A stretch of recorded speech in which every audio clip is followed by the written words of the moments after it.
અદાણી ગેસને શહેરમાં ગેસની પાઇપલાઇન નાખવા માટે અગાઉ નગરપાલિકા સમયમાં મંજૂરી આપવામાં આવેલી હતી. એ મળેલ મંજૂરીના અનુસંધાને તેઓ દ્વારા કેટલાક મંજૂરીવાળા વિસ્તારોમાં અને કેટલાક મંજૂરી વિનાના વિસ્તારોમાં અદાણીની ગેસ લાઇન નાખવાની કામગીરી કરવામાં આવેલી છે.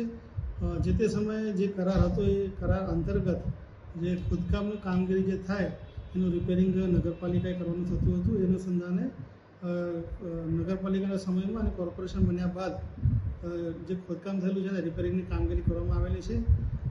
અત્યારે રસ્તા મોટરેબલ કરવામાં આવેલા છે, પરંતુ જે રસ્તાઓ છે એ ટૂંક સમયમાં કાર્પેટ કરવાની પણ કામગીરી કરવામાં આવશે.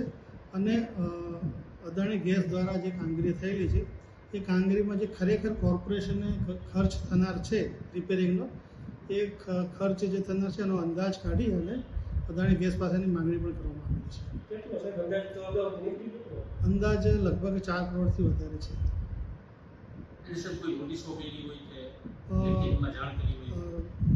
લગભગ 3 થી 4 દિવસ અગાઉ અદાણી ગેસના જે અધિકારી હતા અમદાવાદથી આવેલા હતા.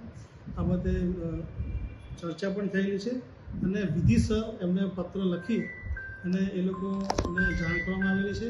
અને અનુસંધાને તેઓ દ્વારા એમના જે ઉચ્ચ ઓથોરિટી છે એની સાથે એ લોકો ચર્ચા વિચારણા કરી અને એ લોકો એમને રકમ પણ ભરપાઈ કરવામાં આવનાર છે. ખર્ચ છે પણ દંડની કોઈ રકમ નિયમ વગર મંજૂરી વગર એની સામે કોઈ દંડ છે કે આ ખાલી ખર્ચ વસૂલ કરવામાં આવશે? ખર્ચની વસૂલી કરવામાં આવશે. કોઈ દંડ કે કોઈ એની સાથે બીજી કોઈ કાર્યવાહી કરવામાં આવે? હાલ એ બાબત વિચારવામાં નથી.